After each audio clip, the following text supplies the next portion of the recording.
Hope you are having a great day. This is Yasin Gaji with you from Learning Prayers. আজকের এই ছোট্ট ক্লাসটি থেকে আমরা শিখে ফেলব গুনে গুনে স্পোকেন ইংলিশের দুইটা গুরুত্বপূর্ণ স্ট্রাকচার। আর যে স্ট্রাকচারগুলো ব্যবহার করে আপনি কিনা খুব সহজে আপনার দৈনন্দিন জীবনে হাজার হাজার ইংরেজি বাক্য এক নিমিষেই খুব সহজেই তৈরি করে ফেলতে পারবেন।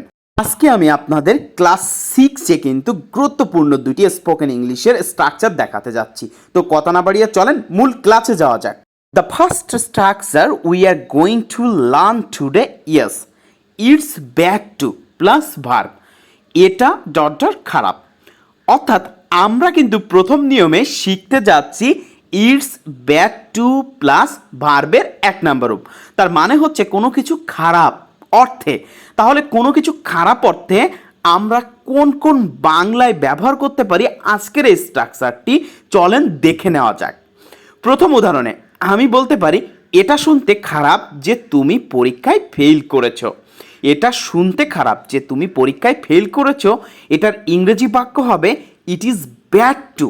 দেখেন, ইট ইজ ব্যাড টু মানে এটা শুনতে খারাপ, ইট ইজ ব্যাড টু মানে খারাপ to know that you have failed in the exam.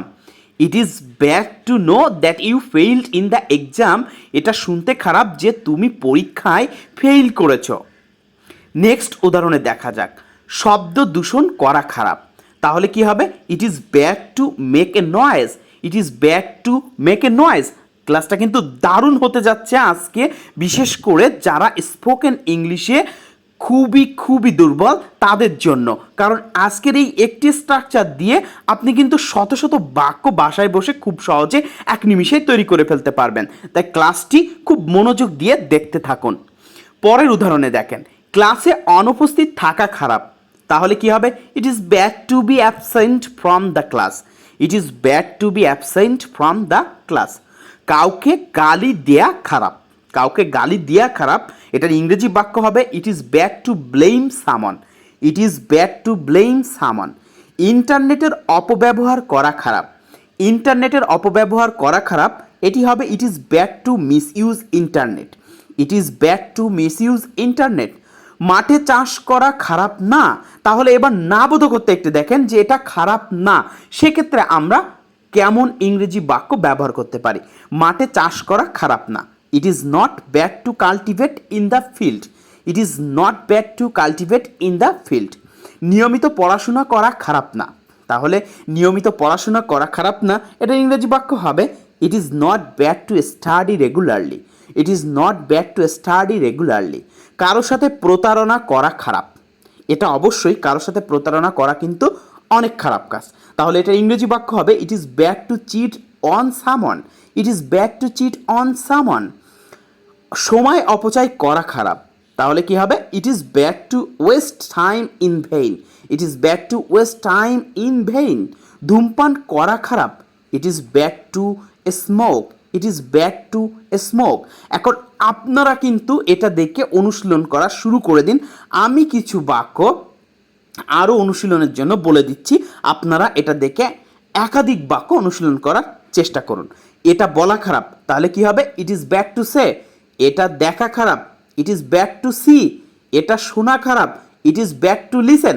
এখন আপনার কাছে কোনটি খারাপ সেটা এক্ষুনি বাক্য তৈরি করা শুরু করে দিন এবং কমেন্টে লিখে জানান। এরপরে আমরা নেক্সট যে রুলটা করব সেটি হচ্ছে সামথিং টু প্লাস ভার্বের এক নাম্বার রূপ। সামথিং টু মানে ভার্বের এক নাম্বার রূপ, এটির অর্থ হচ্ছে কিছু করার আছে। কিছু করার আছে। তাহলে কি হবে? আমরা একটু দেখে নিই সামথিং টু প্লাস ভার্বের এক নম্বর রূপ দিয়ে আমরা কি কি ইংরেজি বাক্য আজকের ক্লাসে তৈরি করতে পারি একটু দেখা যাক। চলেন উদাহরণে দেখি। তার থেকে আমার কিছু নেওয়ার আছে। তাহলে কি হবে? তার থেকে আমার কিছু নেওয়ার আছে, এটার ইংরেজি বাক্য হবে I have something to take from him. I have something to take from him মানে তার থেকে আমার কিছু নেওয়ার আছে। তাদেরকে আমার কিছু দেওয়ার আছে। তাহলে এবার তাদেরকে আমার কিছু দেওয়ার আছে, একটু খেয়াল করে দেখেন, নেওয়ার আছে টু টেক, দেওয়ার আছে টু গিভ হবে। তাহলে কি হবে? I have something to give them. I have something to give them. জীবনের থেকে তার কিছু শেখার আছে। তাহলে he has something to learn from life, he has something to learn from life. তার কিছু লেখার আছে, তাহলে তার কিছু লেখার আছে, এটার ইংরেজি বাক্য হবে he has something to right, he has something to right.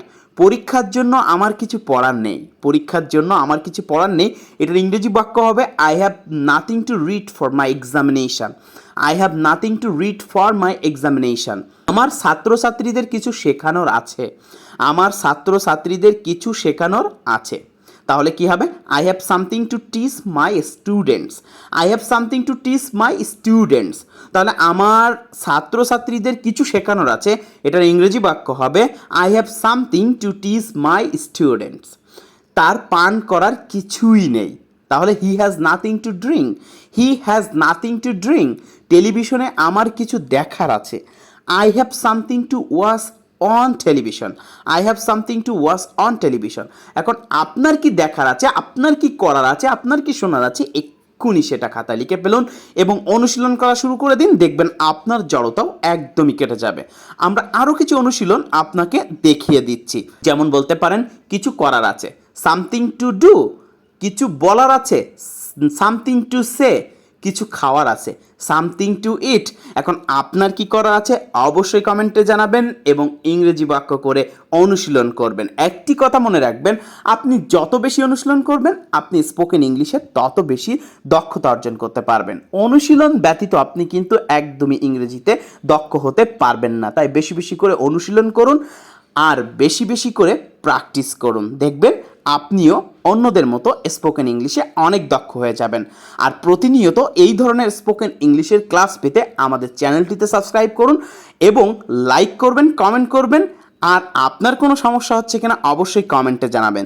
তো পরবর্তী ক্লাসে আপনাদের সাথে আবারও কিন্তু দেখা হচ্ছে এরকম স্পোকেন ইংলিশের গুরুত্বপূর্ণ কয়েকটি স্ট্রাকচার নিয়ে। ততক্ষণ সবাই ভালো থাকবেন, সুস্থ থাকবেন। আজকের মতন এখানে, আল্লাহ হাফেজ।